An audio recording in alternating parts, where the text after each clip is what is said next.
rich, but I came from the Nile Valley. It's bittersweet, I smile sadly. Truth rarely seen like child's daddies. I'm in Hotep, I style flashy. Regarded highly, I'm Selassie. As time is passing, tribes are clashing. I know the ledge, I grow my dreads. My queen's two open legs have golden eggs, I'm hatched. 9 months had to hold my breath. Now I dream so heavy that I broke the bed. Provoke the feds that slaughter the sons. 12 get the 4-5 like a quarter to 1. The war has begun.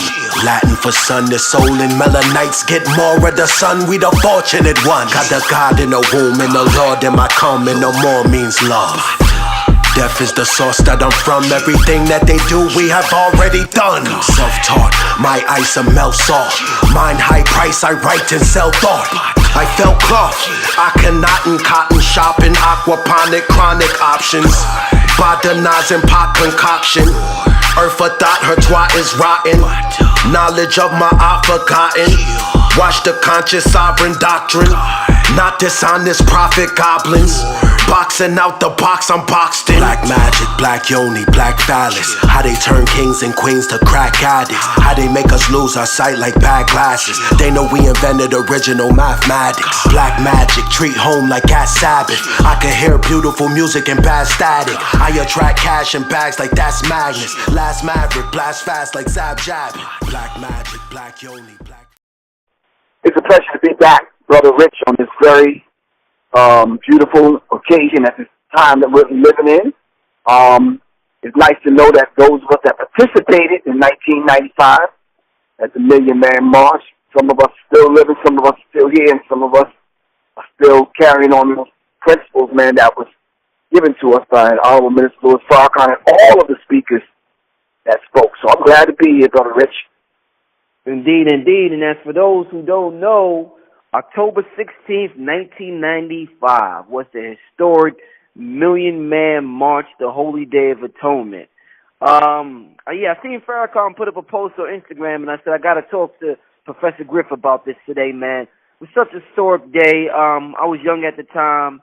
I look at Farrakhan and all he had, the Honorable Minister Louis Farrakhan, and all that he has accomplished. And I seen a video with him speaking at the brother Dick Gregory's services, and I was just thinking to myself, that for one day Farrakhan's not going to be around, and I was thinking about everything he has done for people here in this country and all across the world, and I want to talk about the brother while he's alive. I don't want to just do a show about the brother when the brother's no longer here. Since today's October 16th, let's talk about what it meant for our people while the brother's still alive. So, Griff, just to start out with, you always have the people who say, because they see the conditions of our people, because they see what's going on, a lot of people might feel as though, Griff, that this march did absolutely nothing for the collective body of black people in this country, Griff. What's your take on the Million Man March 1995 and its impact, looking at it now from a 2017 perspective? Standing here in 2017 and looking back to 1995, I was 35 years old.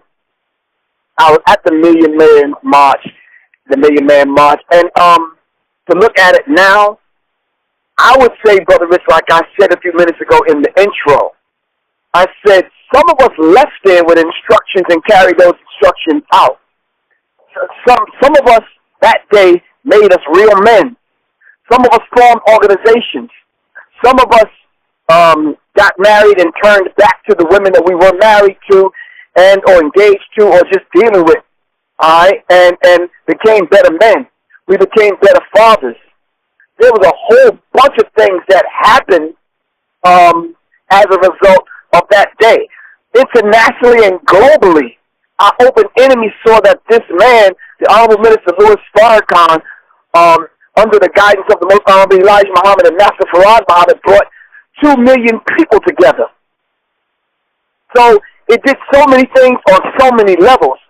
For those people that can sit back and say that it did absolutely nothing, either they got their head up their ass or been living under a rock all this time to not see all the things at the Million Man March, and everything that came from it, from all of the speakers, and just, if no speaker spoke, the spirit of black men being in love with ourselves and showing love and showing unity, it was a beautiful thing, bro. It was just a beautiful thing. And it's like, some cases, Brother Rich, the English language cannot contain the love and the spirit that was there that day, man.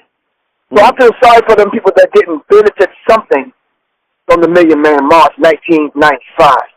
It did a whole lot for a whole lot of people. I don't know how young you were, but just the fact that the Million Man March put it in someone's spirit to start a program or to do or something online or to do an organization or to do a body of work or to write a book or whatever, and it affected us indirectly. All right? We owe that much to the Honorable Minister Louis Farrakhan for pulling that together and pulling that off, man. Nothing else. Elijah Muhammad said we have the most difficult job of any people on the planet. We have to go after dead people. Elijah Muhammad said, I got to teach black people every damn thing.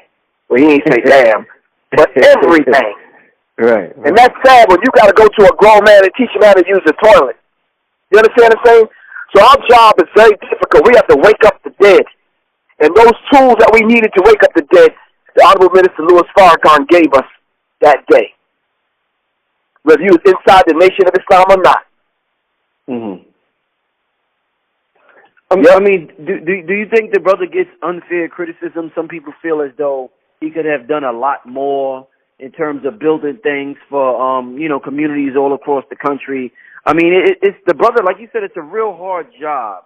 What do you think about the criticism that the Honorable Minister Louis Farrakhan always gets? It's very unfair, simply because those same people that you see criticizing him haven't built and done a damn thing.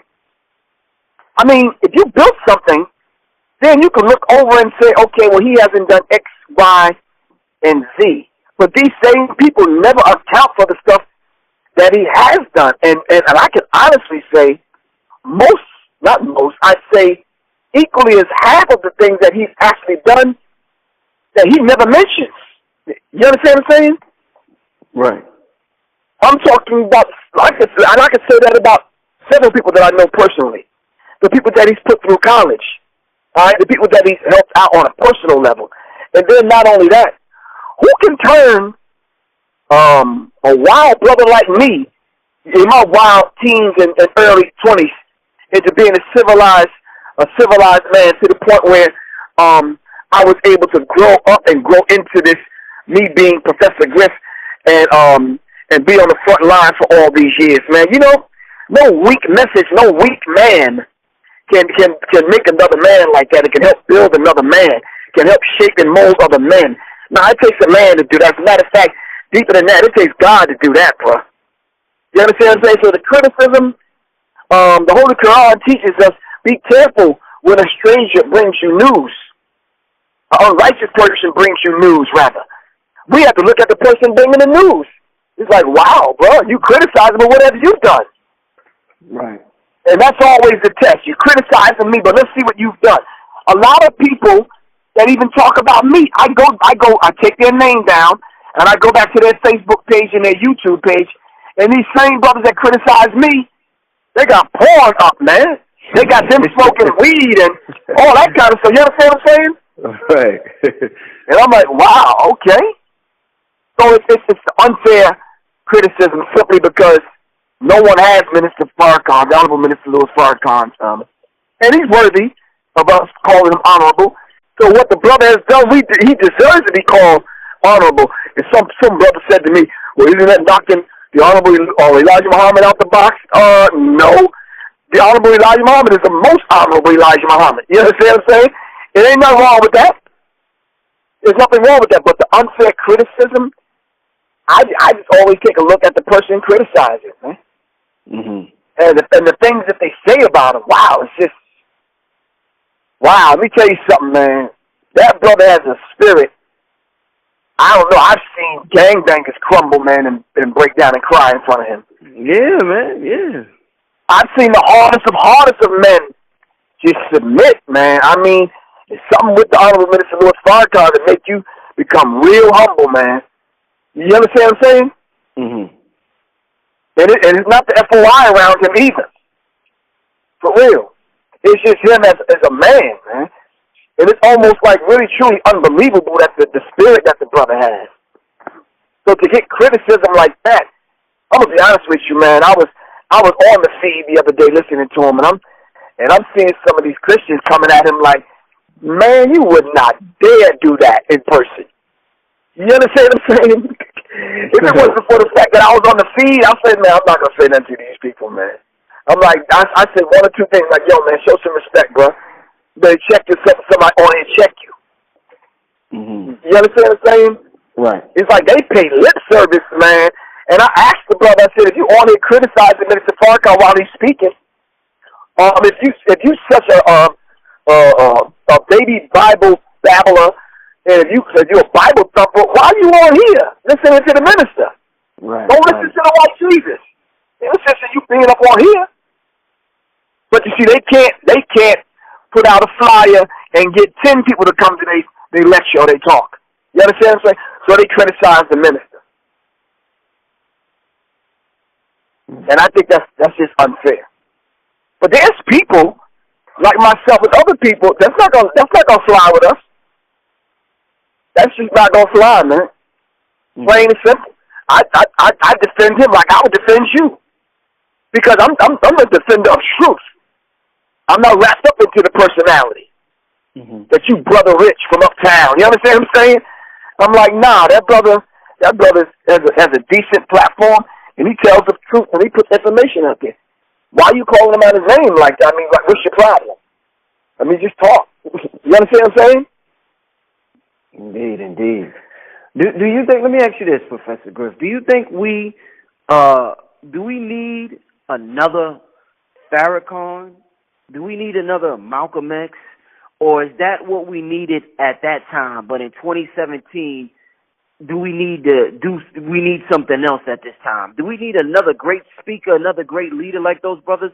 Or is this a different time and we need something completely different, Professor Griff? No, this is a different time. We don't need anything completely different. We need those men to be alive in us. We need Marcus Garvey to be alive in us. We need the Nat Turner to be alive in us. We need the Mau Mau to be alive in us. You understand what I'm saying? All this ancestral talk, ancestor this and ancestor that. Well, no, we are the ancestors.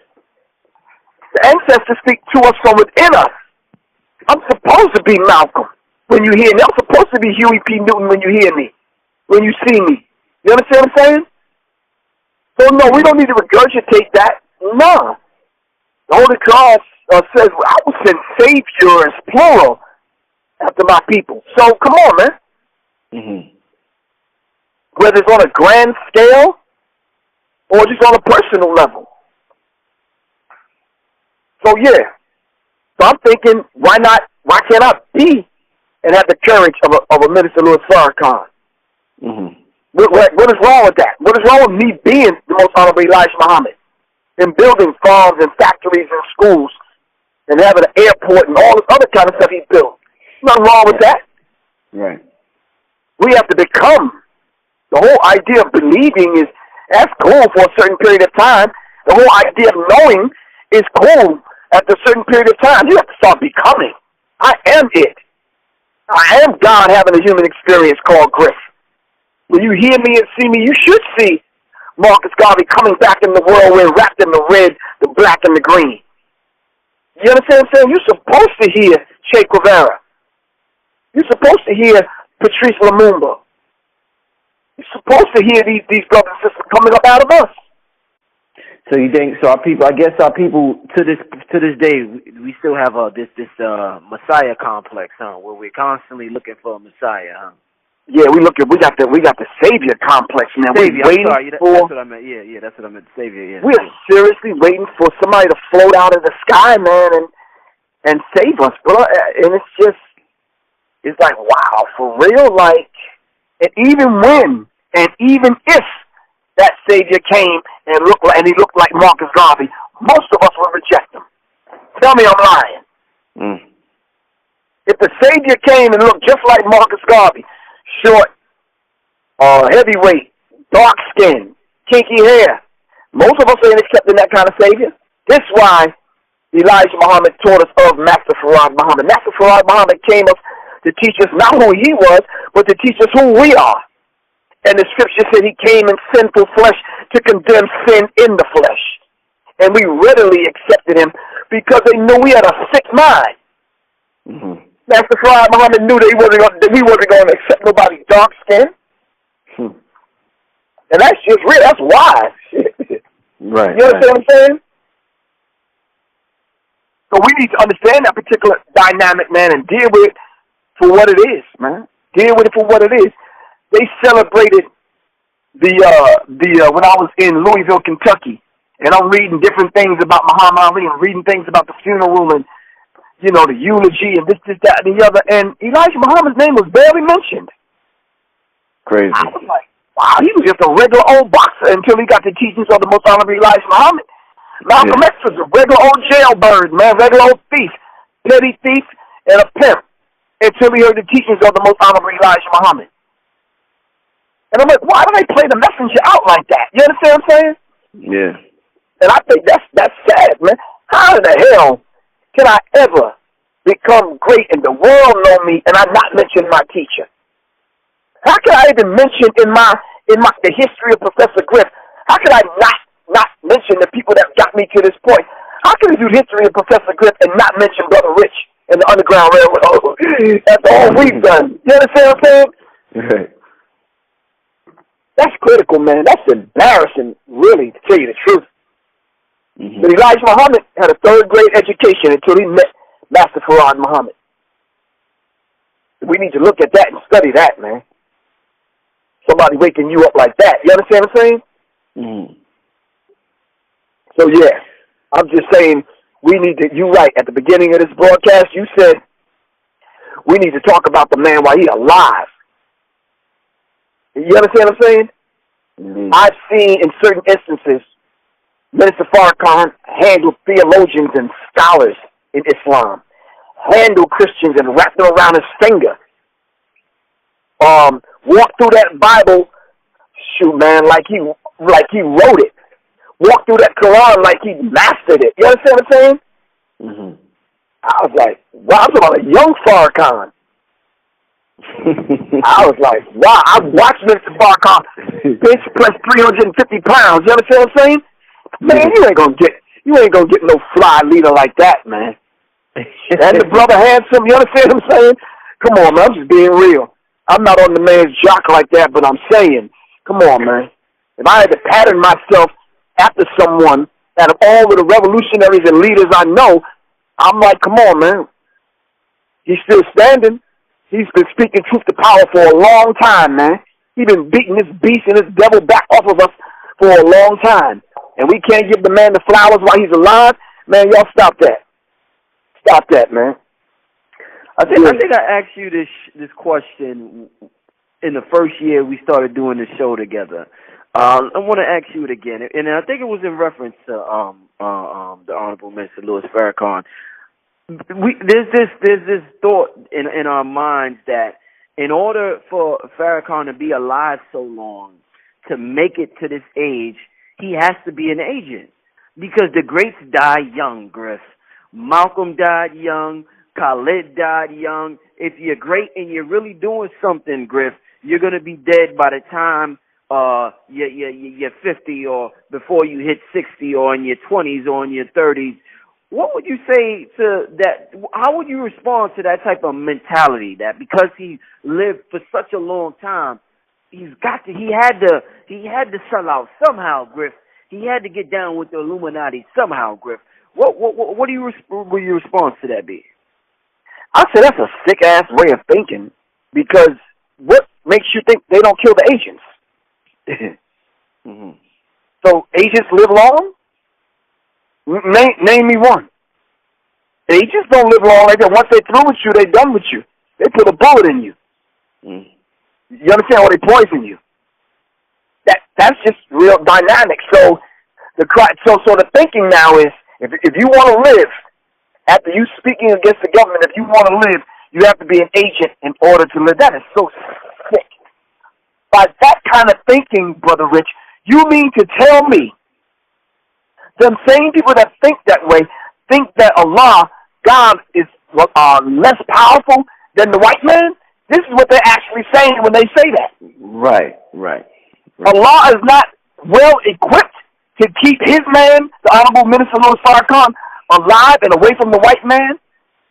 You understand what I'm saying? Stop that, man. Stop that, Brother Rich. Nah, I don't understand where they get that destructive ass, simple-minded ass thinking from. Why can't he just be a divine man that's been protected by Allah all this time? What's wrong with that thinking? But if you're speaking against the government and you're speaking truth to power, all right, they kill everybody at a young age. Shit, I'm 57. Is that young? You understand? And I've been doing this since I was a teenager. Well, I'm saying they need to stop that kind of thinking. No, listen, Brother Rich. Everybody has their appointed time to check out of here, including you and I. Am I right or wrong? Right. Only by Allah's permission, though. If it ain't your time, Brother Rich, it ain't your time. You understand what I'm saying?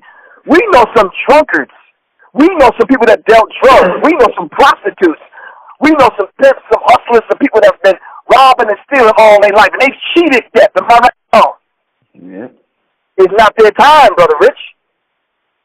I don't think Minister Farrakhan is going to check out of here until Allah permits it. And more than likely, it won't be at the hands of white people. I'm just saying it from my little vantage point. You understand what I'm saying? Mm-hmm. I'm just saying when it's his appointed time, then he'll check out of here when he's supposed to check out of here. But until then, nah. But I want to ask a very critical question, and I know some of the Negroes and Negresses are listening. He's an agent for who? I'm trying to figure out what agency. Can somebody kind of give me the agency, and I'll go look it up. I'll get my team on it. We could figure it out. So then, where's the paycheck coming from? And who is it come from? What agency does he work for? And then if he's an agent, what is he supposed to be doing? What's his mission? You understand what I'm saying? So I know a lot of people standing on the periphery, and they admire Malcolm, but they don't want to be like Malcolm because Malcolm was a Muslim. They want to be like Muhammad Ali, but you can't be Muhammad Ali because Muhammad Ali was a Muslim. Muhammad Ali followed the restrictive law of Islam. A lot of these people, see, they want to be, but they're looking from the outside in the periphery of Islam. They don't want to get in and participate and be a Muslim and walk that walk and know that discipline. It's like, nah. It's not an easy thing to do in America, man. You have to have a degree of discipline, man. And I'm going to be honest with you. It is hard, man, to debate a brother from the Nation of Islam. I don't care what nobody say. I'm dead serious, man. I know we had the Wesley Muhammads. I know we had the Philip Muhammads. And I know we got the Nuri Muhammads out there. I know we got the Ava Muhammads. I know, yeah, man, but it's hard, man, to debate a Muslim, man. You better bring some actual facts, man. And you better do some serious stuff. Anybody that Islam has touched, it's hard to debate us, man. There's just something in us that won't go for the okie doke, Brother Rich. Seriously. There's just something about the teachings that makes you a man and makes you stand up for the truth, man. Plain and simple. When you mention Islam and we think about the nation, the fruit of Islam and a lot of organizations out here, why do you think organizations in 2017 they're not as popular as they used to be, Professor Griff? That's a very, very, very good question, Brother Rich. Because I said to myself, man, what happened to the militancy in the nation? Malcolm was that guy at one time, that brother, pardon me, at one time, that radical militant brother that we looked at. And to be honest with you, just between you and I and the 500,000 people that's gonna hear this, Malcolm wasn't the most radical one. in the nation, even at that time. You understand what I'm saying? But what happened to the militancy in the Nation of Islam? Khalid Muhammad represented that at one time. You understand what I'm saying?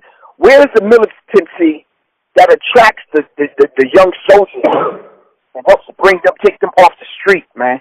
Where's the militant aspect of any organization now that turns these brothers' lives around and clean them up, but makes them intelligently radical? You understand what I'm saying? Brothers come to the nation with right off the street, man. They got game, they got hustle, they got street sense. And all of a sudden they come in the nation and they lose all of that. I'm like, whoa, hold up, bro. Keep your hustle, but make it a righteous hustle. You understand what I'm saying? Right. Keep your militancy. Keep what you had in the street, but let's just do it in a righteous way. I'm saying from 2017, we just don't. It's there, but we don't see it on a massive scale like we used to see it. Like we used to see it, brother. And that's due to idol worship in the nation. People was wrapped up in the Khalid. They were wrapped up in the Malcolm. And that's the thing that steads you. It's like, okay, no, you're supposed to be wrapped up in Allah and Islam, not the individual. Hell, I love Khalid like anybody else loves Khalid. Malcolm helped wake me up like it woke a lot of people up. But I needed a real live example, and I got that example when I went into the Nation of Islam under the Honorable Minister Louis Farrakhan. Everybody was calling the Most Honorable Elijah Muhammad the old man. But when I went back to listen to him, I'm like, whoa, he was saying some things, 30s, 40s, and 50s, that most people wouldn't even fix their lips to say. You understand what I'm saying? Right. It's like, wow. Then he turned around and demonstrated it and showed you and built something. He built a nation within a nation. He cleaned us up, put women in dresses and brothers in suits and bow ties.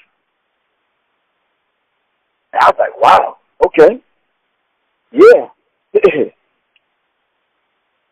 So much so that we mistook the Jehovah's Witness for being FOI. Tell me you haven't at one time.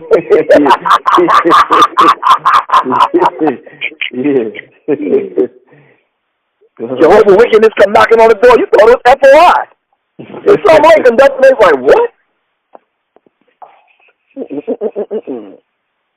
Oh man, you touched on it a little bit earlier about just the energy that Farrakhan possesses, but it's just something about the rap community that gravitates toward him, and that he's just able to, I guess, communicate with these rappers in a way, the very rebellious culture, the hip hop culture, but they listen when that man is around.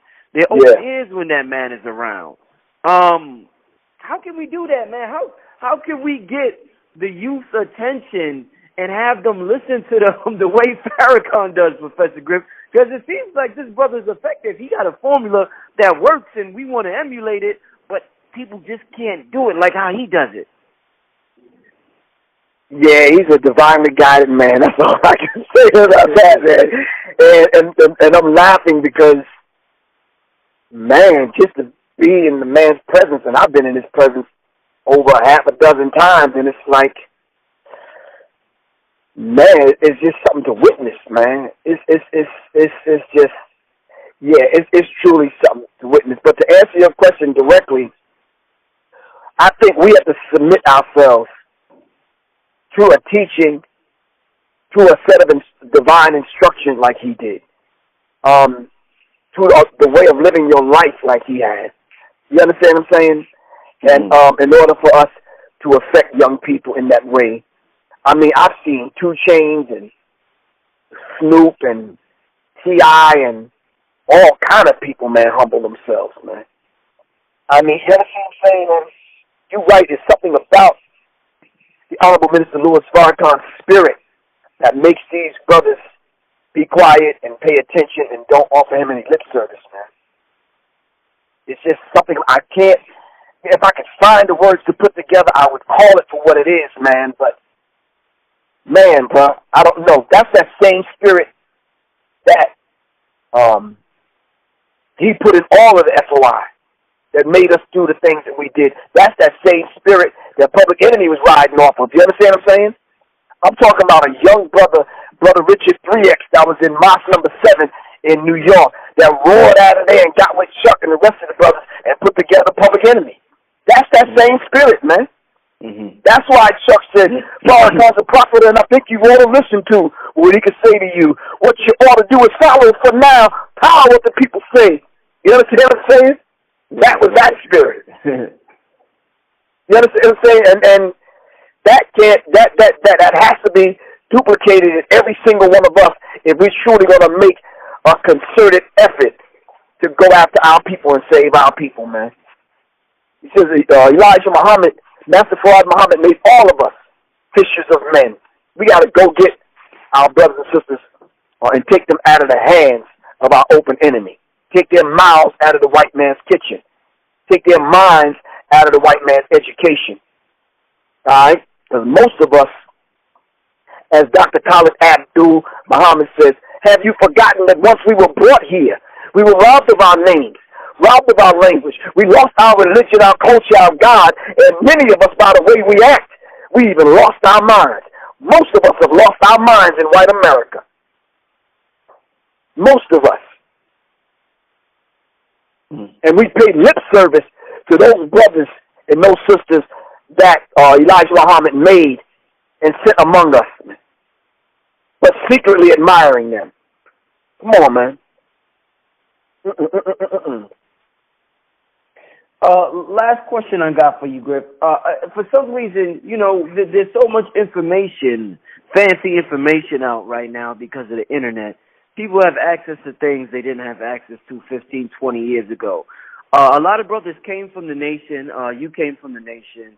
I didn't come from the nation. I grew up Christian, but my mother always had the message to the black man. She had a lot of books, and she would go see Farrakhan talk when he was in New York. So I listened to the brother a lot when I was young, and I know where my foundation comes from. And I see that a lot of people, now that we have all this fancy information, it's kind of cool to kind of diss the Nation of Islam because that's like, you know, they're not that advanced. They don't get deep into this or deep into that or the Illuminati talk. So people kind of like forget what they have done for us when we was young because they got access to all this information. Do you think that's kind of arrogant, or these people have just advanced to the next level and, you know, you can understand why they feel that way about the Nation of Islam? Well, I don't understand how they feel that way. And if they've advanced to the next level, then show me. Show me how they've advanced. Because you and I often speak about integrity. Right? A lot of brothers know what they know, but where's your integrity? Some brothers, I can actually say, and sisters know what they know, but they dating and marry the white people. Some brothers know what they know, but they still drinking, smoking, doing all this old stuff that they've been doing. Brother, am I right or wrong? So, along with you know what you know, where's your integrity? Why aren't you cleaned up, and where's your advancement? Show me that you're advanced. If you know what you know, where are your students? Where's your school? What's your plan? What's your yearly plan? What's your 3-year plan? What's your 5-year plan and goal? Show me these things. So when you say advance, I'm trying to figure out who you're talking about. Because the best of us that stepped up and shown and proved and disrespected the Nation of Islam have no plan, have no farms, have no factories, have no school, have none of these things, have no army, are not civilized, have not cleaned up. So I want to see advancement. Other than a few hundred people, maybe a couple of thousand people, you can't go nowhere around the world and people recognize you and know you, and 1,000 to 2,000 people come out to greet you when you go to a foreign country. We don't get that kind of respect. I mean, Public Enemy did, but because we was entertainers. But Minister Farrakhan gets that level of respect. And he's not going to entertain. So I'm saying when we say advancement, when we say these people have been blessed and cursed by the internet, I'm saying I don't see the advancement. I think we're sliding back into the abyss. I think we're sliding back into niggerdom.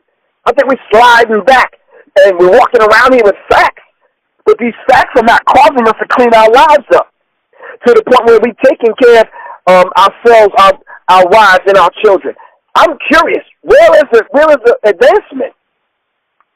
As long as the NAACP has been the NAACP, which is the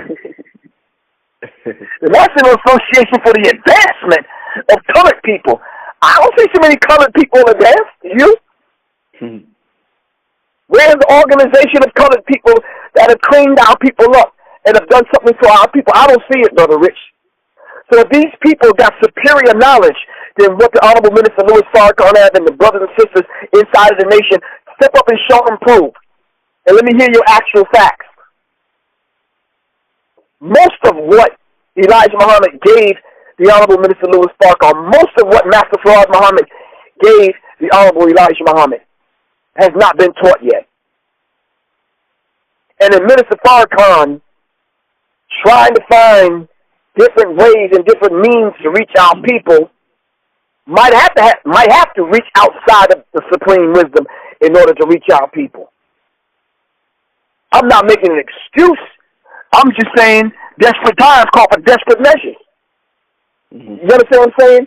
By any, every, and all means necessary, Brother Rich. That's my conclusion. Indeed, indeed. Well, once again, Professor Griff, why don't you leave your information so the people can get in contact with you? Brothers and sisters, family, y'all can reach me at 678-557-2919. Y'all can email me at seriousminds.info@gmail.com. And of course, I'm on Facebook. Of course, I'm on IG, Instagram as Professor Griff. And of course, y'all can sign up for my online class every Wednesday night from 8 to 10. You can sign up for my online study group and think tank. Just go to www.paypal.me/Professor Griff Corp. Or go to my website, www.professorgriff.me. It's www.professorgriff.me. Or just give me a call, 678-557-2919. This weekend coming, I will be in Fayetteville, Georgia. So anybody in the surrounding Atlanta area, give me a call at 678-557-2919. Text me, and I will text you all the flyer. All right? All right, Brother Rich? Indeed, indeed. And on that note, I want to thank everybody on Patreon supporting myself and Professor Griff. Thanks for everybody showing love on PayPal and everybody showing love by watching this program. It's Brother Rich, Professor Griff. We signing out, family. We see you next week. Peace. Peace. Rich, but I came from the Nile Valley. It's bittersweet, I smile sadly. Truth rarely seen like child's daddies. I'm in Hotep, I style flashy. Regarded highly, I'm Selassie. As time is passing, tribes are clashing. I know the ledge, I grow my dreads. My queen's two open legs have golden eggs, I'm hatched. 9 months had to hold my breath. Now I dream so heavy that I broke the bed. Provoke the feds that slaughter the sons. 12 get the 4-5 like a quarter to 1. The war has begun. Latin for sun, the soul and melanites get more of the sun. We the fortunate ones. Got the God in the womb and the Lord in my come, and no more means love. Death is the source that I'm from. Everything that they do, we have already done. Self-taught, my ice a melt salt. Mine high price, I write and sell thought. I felt cloth, I cannot in cotton shopping. Aquaponic, chronic options. Botanizing and pot concoction. Earth a thought, her twat is rotten. Knowledge of my art forgotten. Watch the conscious sovereign doctrine. Not dishonest prophet goblins. Boxing out the box, I'm boxed in. Black magic, black yoni, black phallus. How they turn kings and queens to crack addicts. How they make us lose our sight like bad glasses. They know we invented original mathematics. Black magic, treat home like at Sabbath. I can hear beautiful music and bad static. I attract cash in bags like that's Magnus. Last Maverick, blast fast like Zab Jab. Black magic, black yoni, black